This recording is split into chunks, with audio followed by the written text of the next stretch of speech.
নমস্কার, জয় রাম, জয় গোপাল, জয় গোবিন্দ। আজ পড়ছি বেদবাণীর প্রথম খণ্ড থেকে 16 নম্বর চিঠি।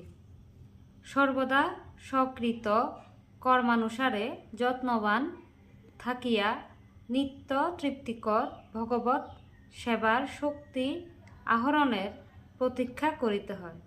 অর্থাৎ সকল ভার ভগবানে দিয়া ভাগ্যানুযায়ী কর্মক্ষেত্রের আয় অনুসারে ব্যয় করিয়া ধীর ধৈর্য শক্তির দ্বারা পরম পদ লাভ করিতে পারা যায়। পথের সহায় সর্বশক্তিমান ভগবান নির্লিপ্ত শক্তি বিতরণ করিয়া থাকেন। তাহার সাহায্যে এই ভব সংসারে আবরণ কাটাইয়া নিষ্কৃতি লাভ করিতে পারা যায়। আজ এটুকুই। জয় রাম, জয় গোপাল, জয় গোবিন্দ।